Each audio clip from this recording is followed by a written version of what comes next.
Welcome back, everybody. This is our third class in JEE Mains previous year question series for chapter Oscillations of class 11th. Before this video, we have made two videos in this series, and all of those videos can be found on our YouTube channel. Again, name of channel is Point Basic, and there is a dedicated playlist for these type of videos. So you can go to our channel and in playlist section can find all related videos to this chapter and all other previous chapters also.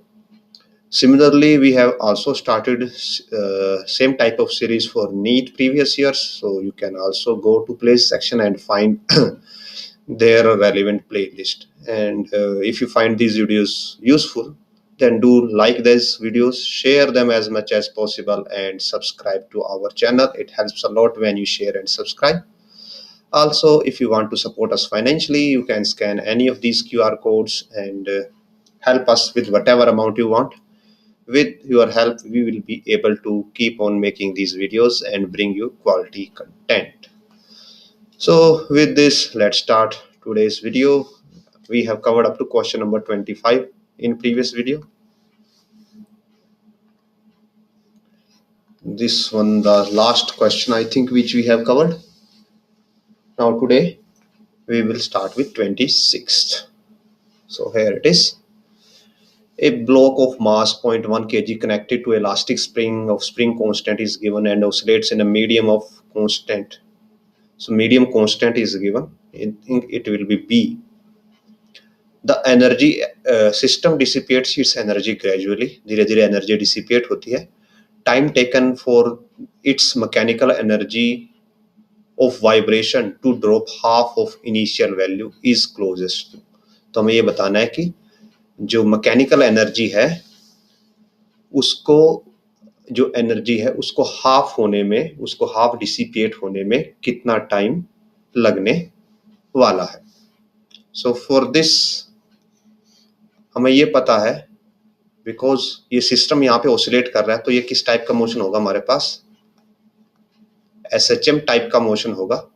और यहाँ पे हम because यहाँ पे motion हो रहा है, जो आपका ऑब्जेक्ट है टू एंड फ्रो मूव करेगा, तो हम उसकी काइनेटिक एनर्जी ले लेते हैं. So energy will be equal to half m omega square a square minus x square, where x is displacement from the mean position. और ये बोला गया है कि एनर्जी आपकी हाफ हो जानी चाहिए और आपको वो टाइम बताना है. So from this we can say that जो एनर्जी है वो किसके प्रोपोर्शनल है? वो प्रोपोर्शनल है of negative x square, negative of displacement square के वो प्रोपोर्शनल है.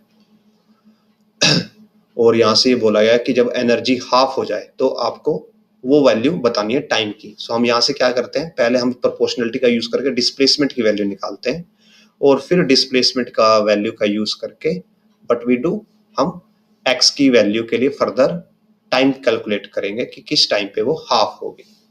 So E is proportional to negative x square और बाद में बोला गया कि एनर्जी हाफ हो जाती है. So E half is proportional to negative x dash square और यहाँ से डिवाइड कर देते हैं दोनों को. तो ई टू ऊपर आ जाएगा. Is should be equal to x square by x dash square. यहाँ से ई कैंसिल हो जाता है and x dash comes out to be x dash का square is x square by 2 and x dash is equal to x by root 2. तो इस point पे जब डिस्प्लेसमेंट इतनी हो जाएगी तो जो एनर्जी है वो अपनी एक्चुअल एनर्जी का हाफ पे रिड्यूस हो चुकी होगी. सेम आप इसको पोटेंशियल एनर्जी से भी कर सकते हैं. जो पोटेंशियल एनर्जी होती है, अगर आप पोटेंशियल एनर्जी यहाँ पे लेते हैं तो it is equal to half k x square और यहाँ से भी ई प्रोपोर्शनल टू आएगा एक्स स्क्वायर. ये हमने काइनेटिक एनर्जी के लिए सॉल्व किया है. अगर हम पोटेंशियल एनर्जी के लिए सॉल्व करें तो E proportional to x square, again E by 2 proportional to x dash square और यहाँ से अगेन डिवाइड करेंगे आप इनको. So it will be 2 is equal to x square by x dash square and similarly again x dash will be x by root 2. now यहाँ पे क्या हो रही है? डैम्पिंग हो रही है. और हमें ये पता है कि जो डैम्पिंग की इक्वेशन होती है, damping equation is x is equal to x naught, where यहाँ पे x क्या है हमारा, x नोड क्या है, एम्पलीट्यूड, और x क्या है, instantaneous displacement from mean position.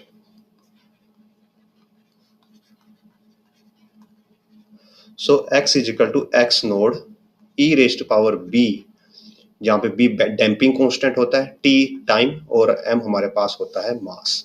तो डैम्पिंग कांस्टेंट हमें गिवन है ऑलरेडी 10 रेज़ टू पावर -2, और यूनिट भी आप देख सकते हो मैच कर रही है।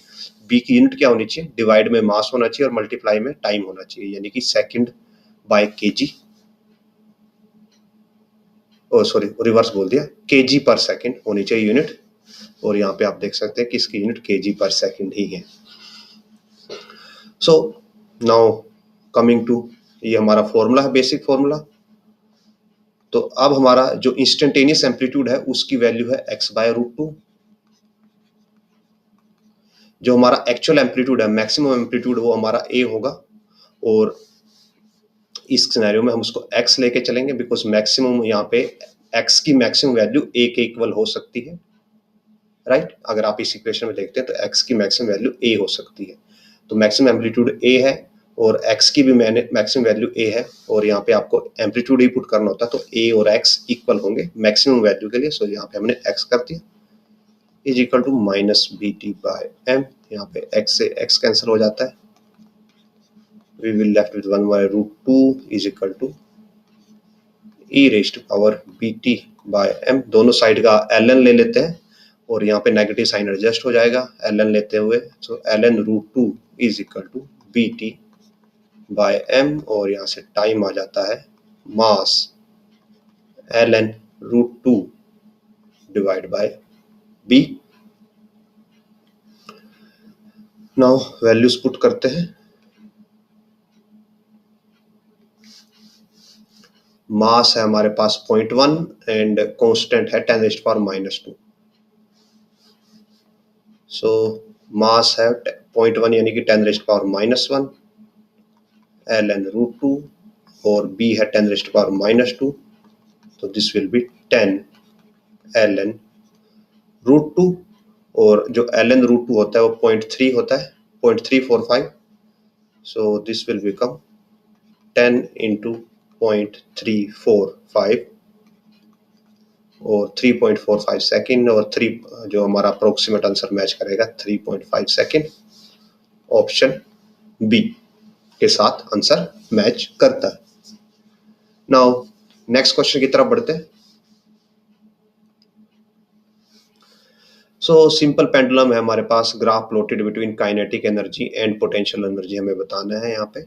और अगर हम ग्राफ्स को यहाँ पे सिंपली ऑब्जर्व करें और ये देखें कि जो आपकी काइनेटिक एनर्जी है वो किस पे डिपेंड करती है, वेलोसिटी पे, और वेलोसिटी के लिए फॉर्मूला होता है, सॉरी वेलोसिटी स्क्वायर पे, और जो वेलोसिटी है उस वेलोसिटी स्क्वायर के लिए फॉर्मूला होगा ओमेगा a² - x², यानी कि जो आपका मैक्सिमम डिस्प्लेसमेंट तब होगा जब मैक्सिमम डिस्प्लेसमेंट होगा, यानी x is equal to a होगा, काइनेटिक एनर्जी 0 हो जाएगी, और जब मिनिमम डिस्प्लेसमेंट होगा यानी कि ओरिजिन पे होंगे तो काइनेटिक एनर्जी मैक्सिमम होगी। तो ये देखिए ऑप्शन ए में ओरिजिन पे काइनेटिक एनर्जी 0 है, तो ये गलत है। ऑप्शन बी हो सकता है, जो आपका यहाँ पे ऑप्शन डी हो सकता है, और ऑप्शन सी हो सकता है, ये दोनों हमारे यहाँ पे नहीं, ऑप्शन सी नहीं हो सकता, ऑप्शन सी में काइनेटिक एनर्जी सेंटर पे 0 हो गई, so this is also wrong. तो हमारे पास ये दो पॉसिबल है जो राइट हो सकते हैं ना। कमिंग टू, अगर हम वेरिएशंस की बात करें तो पोटेंशियल एनर्जी के लिए फॉर्मूला होता है दैट इज हाफ kx²। तो जो ये वाला ग्राफ है it is a parabolic graph, और सेंटर कहाँ पे होगा इसका, जब x को 0 पुट करेंगे पोटेंशियल एनर्जी 0 आएगी। सो ये x के अराउंड पैराबोलिक कर्व देगा, और पैराबोलिक कर्व आपकी ऐसे होती है, और अगर आप यहाँ पे कंपेयर करो ऑप्शन बी में ये कर्व रिवर्स्ड है, सो ऑप्शन बी भी सही नहीं होगा, ओनली ऑप्शन डी है जो हमारा यहाँ पे राइट आंसर होगा। आगे बढ़ते हैं नेक्स्ट क्वेश्चन की तरफ। A pendulum with time period 1 second is losing energy. At certain time, its energy is 45 joule. After completing 15 oscillations, 15 oscillations के बाद एनर्जी 15 जूल हो जाती है. इट्स डैम्पिंग कांस्टेंट, तो हमें यहाँ पे डैम्पिंग कांस्टेंट बताना है. सो अगेन बिकॉज यहाँ पे डैम्पिंग हो रही है तो हम बेसिक जो है हमारे पास एम्पलीट्यूड का फॉर्मूला होता है जो हमने अभी प्रीवियस क्वेश्चन में डिस्कस किया था, that x is equal to x naught e raise to power minus b t by m. ये एप्लीकेबल होगा यहाँ पे. और इसी फॉर्मूले का यूज करके हम इसी फॉर्मूला को एनर्जी की फॉर्म में कन्वर्ट कर सकते हैं, बिकॉज जो आपकी एनर्जी है वो आल्सो डिपेंड करती है. यहाँ पे हमें यहाँ पे एनर्जी 45 दी गई है, तो जो एनर्जी है वो भी x के प्रोपोर्शनल होती है, x स्क्वायर के. और यहाँ पे भी एक टर्म मिस होगी, सॉरी. तो it is not p t by m, p t by 2m. Let me write it properly, minus b t by 2m. So जो आपकी एनर्जी है, energy will be proportional to e raise to power minus 2bt by 2m. Proportionality वाली बाकी चीजें जो हमने वो सभी की सभी यहाँ पे रिमूव कर दी. और अगर आप इसको प्रॉपर वे में करना चाहते हैं तो वी कैन रूट, हम यहाँ पे इसको ऐसे कर सकते हैं दैट हम यहाँ पोटेंशियल एनर्जी की बात कर रहे हैं. पोटेंशियल एनर्जी के लिए फॉर्मूला होता है हाफ के एक्स स्क्वायर, और इसको हम लिख सकते हैं हाफ के एक्स की वैल्यू यहाँ से आ जाएगी x naught square E minus 2bt, because यहाँ पे इसके भी पावर होगी, स्क्वायर है तो इसका पूरा का पूरा का स्क्वायर होगा 2m. और यहाँ पे आ जाता है potential energy is equal to half k x naught square e raise to power bt by m. और इसको हम लिख सकते हैं ई नोड, और इसको हम लिख देते हैं ई. सो बेसिक फॉर्मूला बन जाता है that E is equal to E naught into bt by m. Now initial, अब हम स्टार्ट करते हैं कि टाइम पीरियड 1 सेकेंड है और सर्टेन टाइम, किसी टाइम पे जो एनर्जी है वो 45 जूल है. उसके बाद क्या हो जाता है, उसके बाद 15 ऑसिलेशन के बाद तो हम क्या करते हैं कि इनिशियली मान लेते हैं कि जो इनिशियल एनर्जी है यानी कि ई नोड है वो हमारे पास 45 जूल है. उसके बाद 15 ऑसिलेशन होते हैं. अगर 15 ऑसिलेशन हो रही हैं, एक ऑसिलेशन का टाइम पीरियड 1 सेकेंड है तो 15 ऑसिलेशन का टाइम पीरियड हो जाएगा 15 सेकेंड. सो 15 सेकेंड के बाद टाइम जो एनर्जी है 15 जूल हो जाती है. सो अब इस फॉर्मूला का यूज करते हैं कि फाइनल एनर्जी 15 जूल है, स्टार्टिंग 45 थी, E minus b, time period हमें कितना लगा 15 सेकेंड, बाय हमारे पास m आ जाएगा. So 1/3 is equal to e raise to power minus 15b by m. और यहाँ पे दोनों साइड का ln ले लेंगे. सो ln3 will be equal to minus 15b by m. और नेगेटिव साइन एडजस्ट हो जाएगा बिकॉज यहाँ पे नेगेटिव आएगा. और यहाँ से हमारे पास आ जाता है, हमें क्या निकालना है, डैम्पिंग कांस्टेंट यानी कि b निकालना है हमें. b will be m by 15 into ln3. और यहाँ पे हमारे पास मास नहीं गिवन. ओके, जो डैम्पिंग कांस्टेंट है वो इन पर सेकंड में निकालना है. जो आपका डैम्पिंग कांस्टेंट होता है यहाँ पे, ये डैम्पिंग कांस्टेंट होता है, तो इसकी यूनिट्स क्या होती है हमारे पास, पर सेकंड kg. और हमें ओनली पर सेकंड में निकालना है यानी कि हमें b बाय m निकालना है. सो b बाय m हो जाएगा 1/15 इंटू ln3. और यहाँ पे ऑप्शन डी है जो हमारा वो मैच करता है. नेक्स्ट क्वेश्चन की तरफ बढ़ते हैं. क्वेश्चन है statement 1 and statement 2 of the 4 choices given. तो हमें यह बताना है कौन सी स्टेटमेंट सही है कौन सी गलत है. दो स्प्रिंग है, फोर्स कांस्टेंट K1 K2 है respectively, are stretch by same force. Same force से स्ट्रेच किया गया. It is found that more work is done on spring S1 than spring S2. यानी कि जो S1 पे वर्क हुआ ज्यादा है वो S2 के वर्क से ज्यादा है। It means W1 is greater then W2, ये गिवन है, और उनको सेम फोर्स से स्ट्रेच किया गया था, तो W1 क्या हो जाएगा, जो वर्क डन होता है स्प्रिंग के लिए वो होता है हाफ kx², और यहाँ पे आ जाएगा k1x1, और W2 हो जाएगा हाफ k2x2²। नाउ हमारे पास k तो ऑलरेडी गिवन है, हमें x की वैल्यू निकालनी है, बिकॉज दोनों को सेम फोर्स से स्ट्रेच किया गया है। सो F इज इक्वल टू होगा k1x1, और सिमिलरली F इक्वल टू होगा k2x2। तो यहाँ पे x1 की वैल्यू आ जाएगी k1/2, x1 आ जाएगा F/k1, so it will be F²/k1², और यहाँ से सोल्व करके हमें मिलता है it will be F²/2k1, और W2 के लिए सिमिलरली लिख सकते हैं k2/2, x2 की वैल्यू आ जाएगी F/k2, so F²/k2², और this will give us F²/2k2। Now as per given कि जो W1 है वो W2 से ज्यादा है, means F²/2k1 is greater then F²/2k2। तो इसका मीनिंग क्या होगा, जो आपका k1 है उसको स्मॉलर होना पड़ेगा एज कंपेयर टू k2, और वी कैन से k2 is greater then k1। तो जो हमारी स्टेटमेंट 2 है यहाँ पे वो राइट हो जाती है।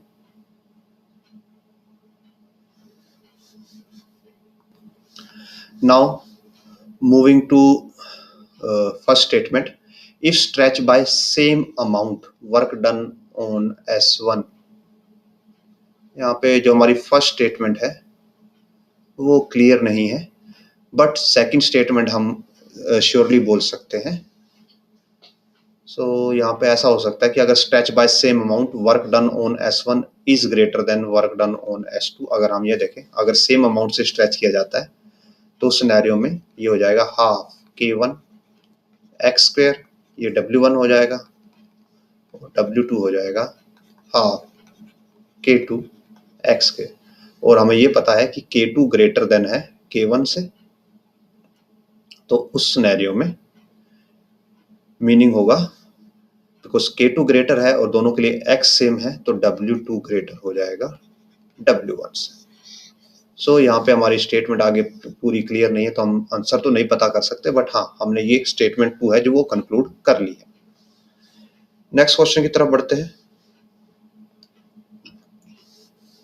A particle of mass m executes SHM motion with amplitude a, frequency v.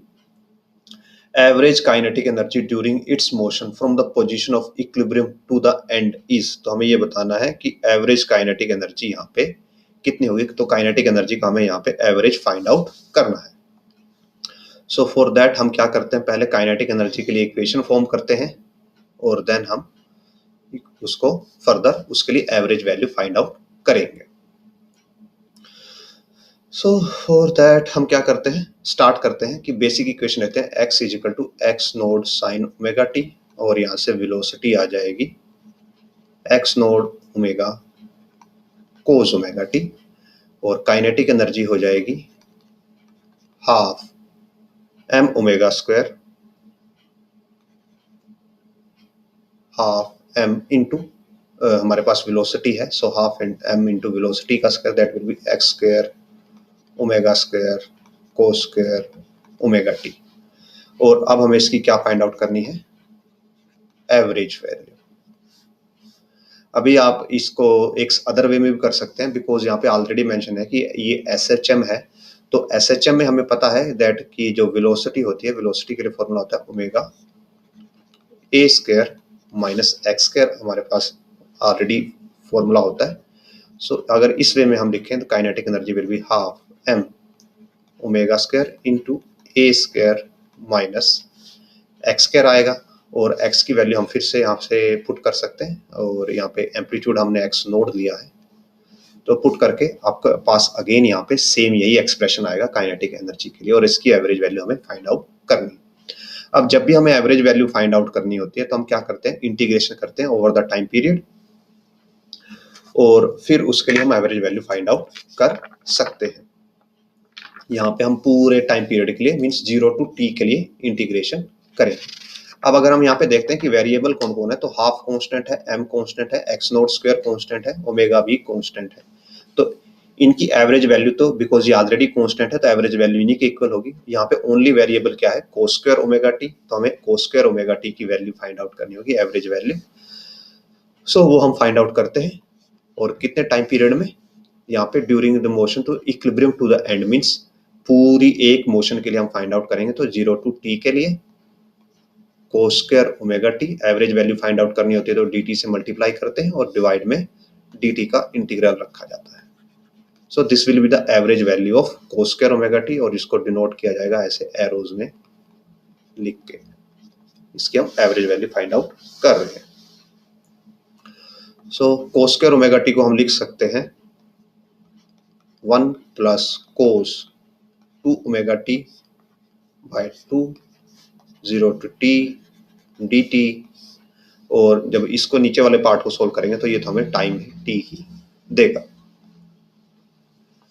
So this will become, यहाँ पे 2 है और ये t को बाहर ले लेंगे तो it will become 1 by 2t integral dt 0 to t plus integral 0 to t cos 2 omega t dt। ये हमारे पास आ जाता है। इसको सोल्व करेंगे तो इससे तो हमारे पास ओनली t ही आएगा। सो 1 बाय 2t, इसको इंटीग्रेट करके लिमिट्स पुट करके t आएगा, t माइनस 0 यानी कि t, और जो cos 2 ओमेगा t होगा उसका जब हम इंटीग्रल करेंगे तो this will give us, cos का इंटीग्रल नेगेटिव होता है so negative sine 2 omega t divide by 2 omega आएगा। आई थिंक यस 2 ओमेगा आना चाहिए, और यहाँ पे लिमिट्स होंगी t टू 0। ना जब हम यहाँ पे t की वैल्यूज पुट करेंगे, जब एक बार जब 0 वैल्यू पुट करेंगे तो साइन 0 आएगा, और जब t वैल्यू पुट करेंगे तो दैट विल गिव अस, यहाँ पे हम पुट ही कर लेते हैं साइड करके। So this will be 1 by 2t into t, यहाँ पे माइनस 1 बाय 2 ओमेगा साइन, जो ओमेगा होता है 2 as it is, omega 2 pi by t होता है, और स्मॉल t की वैल्यू हमने कैपिटल T पुट की है, minus sine 2 omega as it is, और t की वैल्यू अभी 0 पुट कर दी। तो जब इसको सोल्व कर रहे होंगे यहाँ से t से t कैंसिल हो जाएगा, ये आएगा साइन 4 पाई, साइन 4 पाई 0 होता है, अगेन माइनस साइन 0 वो भी 0 होता है, तो ये पूरी की पूरी टर्म किस में रिड्यूस हो जाएगी, 0 में रिड्यूस हो जाएगी, और यहाँ पे हमें जो नेट वैल्यू मिलेगी that is 1 by 2t into t that is half. So यानी कि cos स्क्वायर ओमेगा t की एवरेज वैल्यू हाफ होती है, और इस वैल्यू को हम यहाँ पे मल्टीप्लाई में पुट कर देंगे और हमारे पास आ जाएगा जो आंसर होगा half m x naught square omega square into half, that will give us 1 by 4 m x naught square omega square. अब हम आंसर को अगर कंपेयर करें, सो यहाँ पे ओमेगा नहीं है, यहाँ पे फ्रीक्वेंसी रखी गई है, तो ओमेगा को फ्रीक्वेंसी में कन्वर्ट करते हैं। अगर ओमेगा को फ्रीक्वेंसी में कन्वर्ट करना है तो ओमेगा होता है 2 pi into frequency, so 1 by 4 m x naught square omega square हो जाएगा 4 pi square into frequency square, 4 से 4 कैंसिल होगा और ये हमें देगा m x naught square pi square frequency square. So here it is m amplitude का square, पाई का स्क्वायर और फ्रीक्वेंसी का स्क्वायर। सो ऑप्शन बी है जो हमारा वो आंसर के साथ मैच करता है। आगे बढ़ते हैं नेक्स्ट क्वेश्चन की तरफ।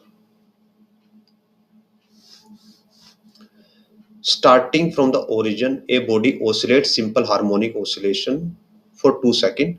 After what time its kinetic energy will be 75% of total energy? Now जो आपके पास SHM होता है, SHM की टोटल एनर्जी होती है half m omega square into A square, और ये बोला गया है कि और काइनेटिक एनर्जी, ये टोटल एनर्जी का फॉर्मूला, और जो काइनेटिक एनर्जी है उसके लिए फॉर्मूला होता है half m omega square a square minus x square, where x is displacement from the mean position. So this energy is 75% of this energy. Okay, so half m omega square a square minus x square is 75% of total, half m omega square into a square.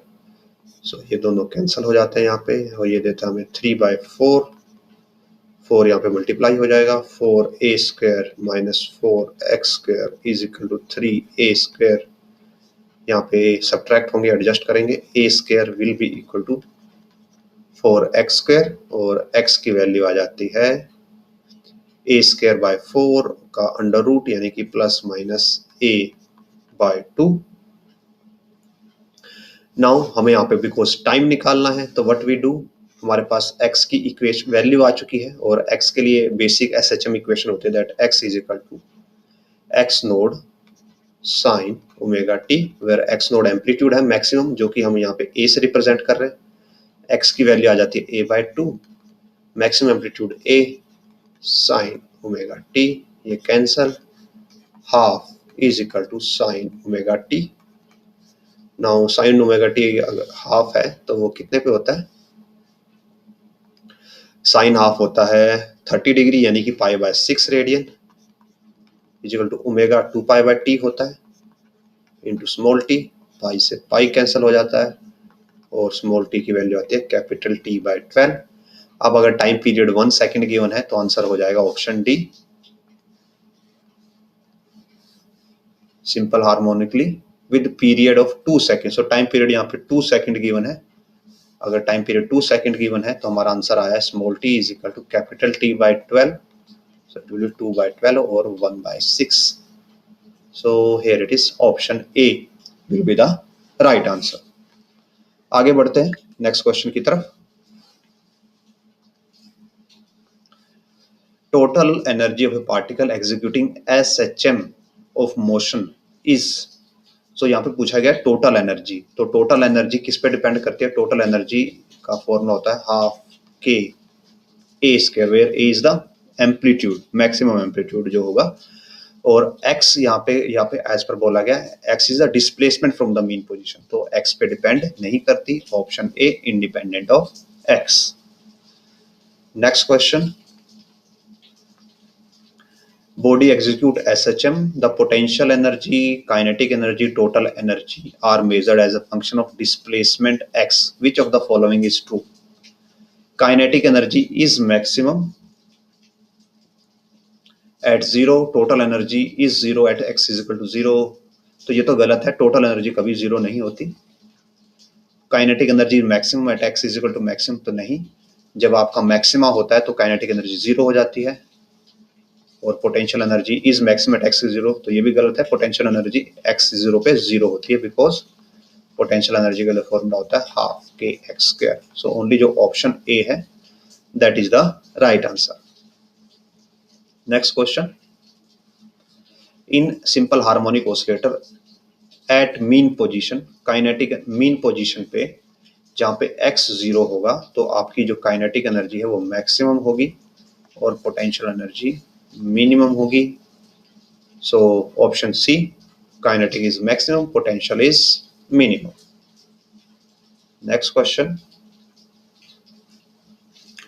object of mass m suspended the end of a massless wire, length L, area A, Young's modulus of the material is y. If mass is pulled down slightly with frequency of oscillation along the vertical direction, तो हमें यहाँ पे ये बताना है कि अगर मास को थोड़ा सा अपने नीचे की तरफ खींच दिया तो फ्रीक्वेंसी ऑफ ऑसिलेशन क्या होगी ना। इस सिनेरियो में क्या होगा, जब आप वायर को स्ट्रेच करोगे तो वायर आपकी स्प्रिंग की तरह बिहेव करेगी, तो फॉर दैट आपको वायर के लिए स्प्रिंग कांस्टेंट बनाना होगा, और फिर जैसे स्प्रिंग के लिए हमारे पास इक्वेशन होती है that omega is given bye spring constant by mass, तो फिर हम यहाँ से ओमेगा और या फ्रीक्वेंसी को कैलकुलेट कर सकते हैं। ओके, सो हमारे पास ये बिकॉज यंग्स मॉडुलस इन्वॉल्व है तो हम स्ट्रेस स्ट्रेन की इक्वेशन लेके आते हैं। That stress force by area is equal to होता है Y delta L by L, where delta L is क्या है, चेंज इन लेंथ, और L is original length.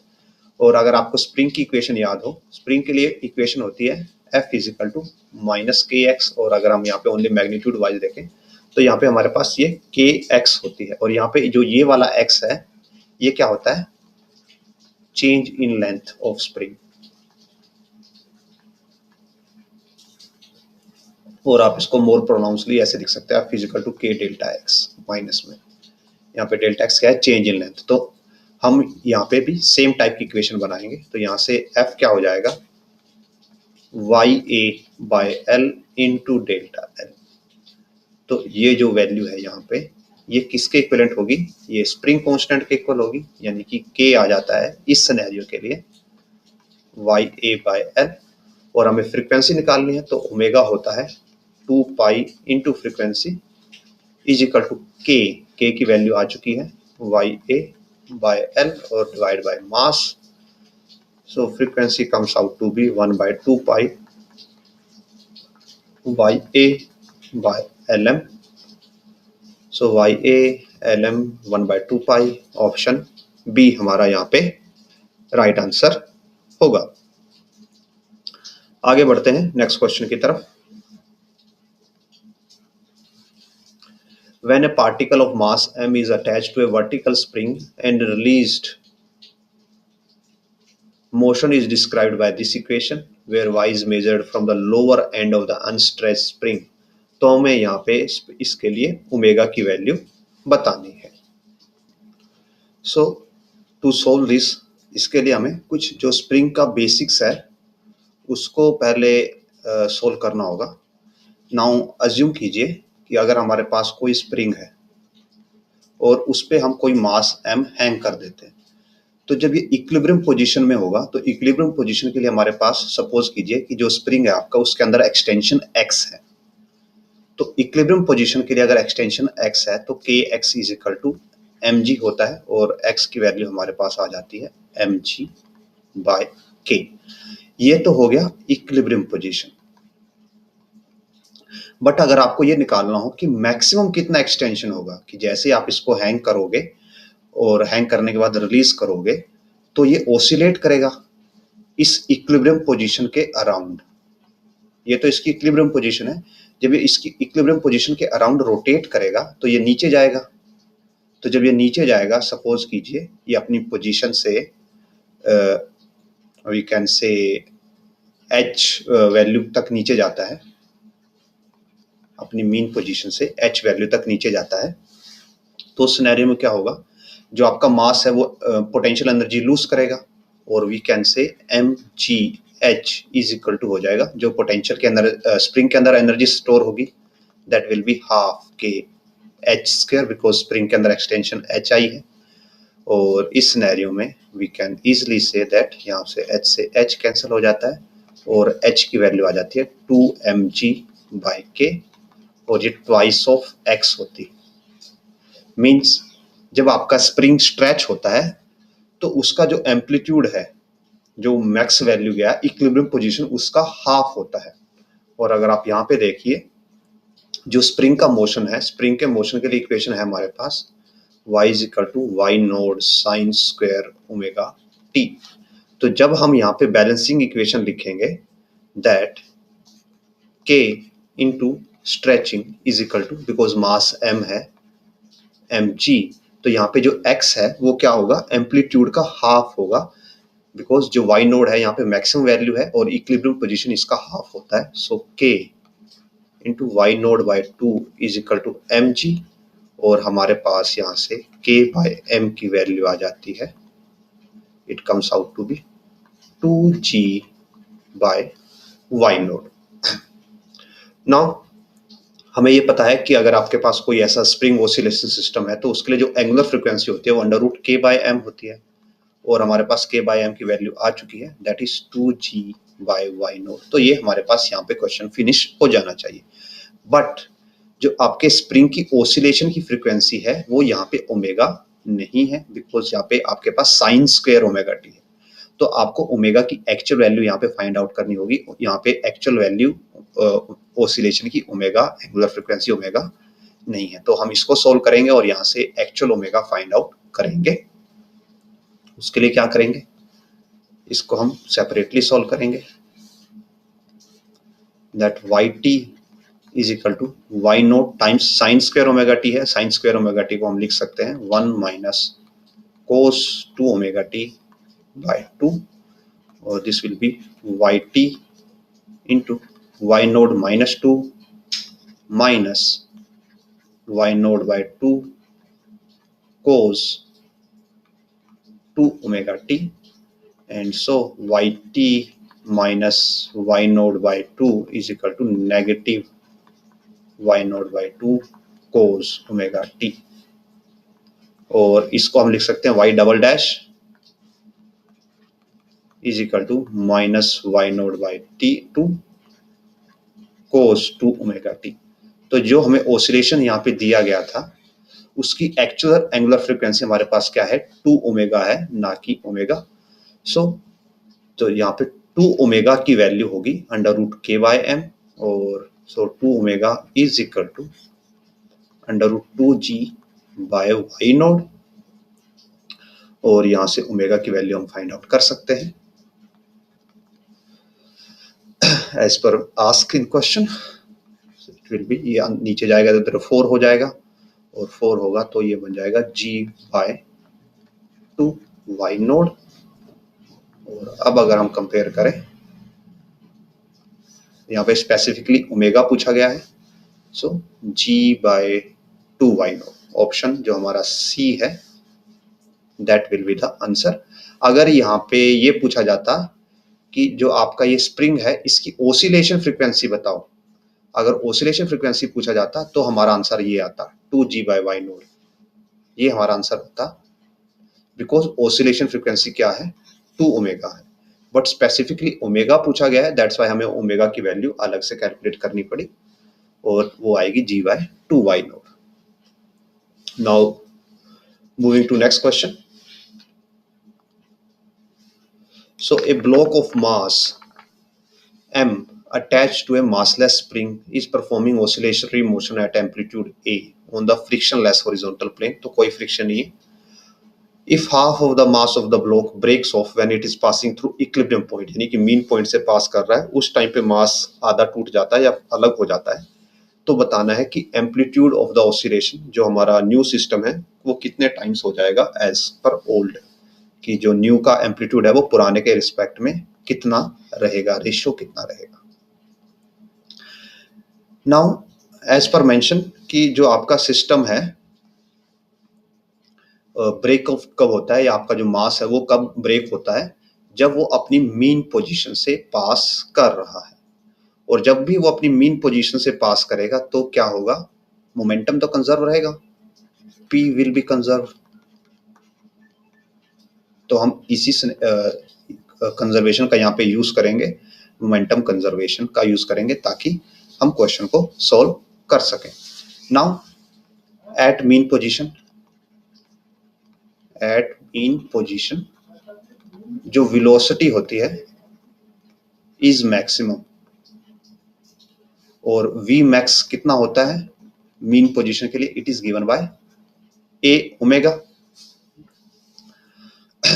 Okay, so जब आपका ऑब्जेक्ट है वो मीन पोजीशन पे आता है और ब्रेक हो जाता है, तो ब्रेक होने से पहले उसकी वेलोसिटी थी a ओमेगा, और उसका मोमेंटम हो गया p initial, it will be, mass है कैपिटल M और स्मॉल m लिया गया है, सो मास है small m into velocity a omega, ये हमारा हो जाता है इनिशियल मोमेंटम। नाउ बाद में क्या होता है, आफ्टर ब्रेकिंग या आफ्टर स्प्लिट में क्या होता है, हाफ ऑफ द मास अलग हो जाता है और हाफ ऑफ द मास अलग हो जाता है। तो आपके पास दो ऑब्जेक्ट्स बन जाते हैं, पहले का मास m/2 है और दूसरे का मास भी m/2 है, और ये सेकंड के लिए कहीं मेंशन नहीं है कि जो आपका सेकंड मास है वो रुक जाता है, तो वो नहीं रुकता। अगर वो नहीं रुकता तो जो दोनों है, इसके पास भी एक वेलोसिटी होगी और इसके पास भी एक वेलोसिटी होगी, दोनों बिकॉज दोनों को डी अटैच किया गया है, तो दोनों के पास वेलोसिटीज होंगी और यहाँ पे कोई फ्रिक्शन भी नहीं है, नो फ्रिक्शन। अगर फ्रिक्शन नहीं है तो काइनेटिक एनर्जी भी कंजर्व रहेगी, के इज आल्सो कंजर्व्ड। और यहाँ पे हम बोल सकते हैं,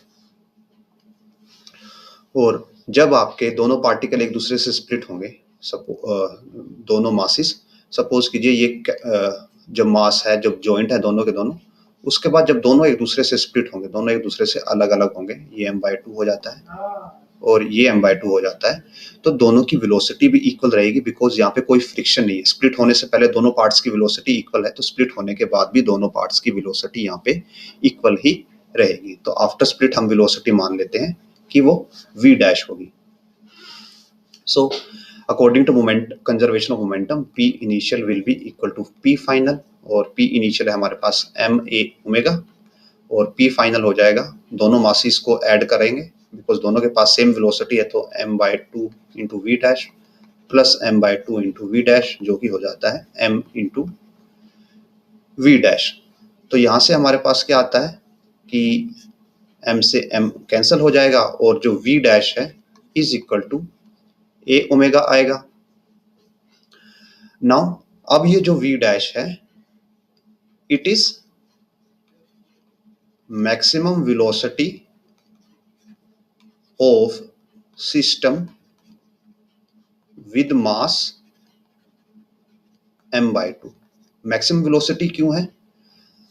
जो हमारे पास v थी वो मैक्सिमम वेलोसिटी इसलिए थी बिकॉज जो डिसोसिएशन हुआ वो मीन पोजीशन पे हुआ था। तो जो नया सिस्टम का मीन पोजीशन है, उस मीन पोजीशन की वेलोसिटी a ओमेगा है, और बिकॉज जो नया सिस्टम है वो भी अपनी मीन पोजीशन पे ही है, तो उस पोजीशन पे जो भी उसकी वेलोसिटी होगी वो भी मैक्सिमम वेलोसिटी ही होगी, और नए सिस्टम की मैक्सिमम वेलोसिटी की वैल्यू हमारे पास a ओमेगा आ गई है। बट नए सिस्टम का मास यहाँ पे चेंज हो गया है, और मास चेंज होने की वजह से उसका एम्पलीट्यूड भी चेंज हो चुका होगा और उसका ओमेगा भी चेंज हो चुका होगा। तो हम यहाँ पे कंसिडरेशन में क्या लेंगे कि आपका जो एम्पलीट्यूड है वो भी चेंज हो गया, दैट इज a डैश, और ओमेगा भी चेंज हो गया, that is omega is equal to a into omega, जो हमारा ओरिजिनल सिस्टम का जब मास स्प्लिट नहीं हुआ था।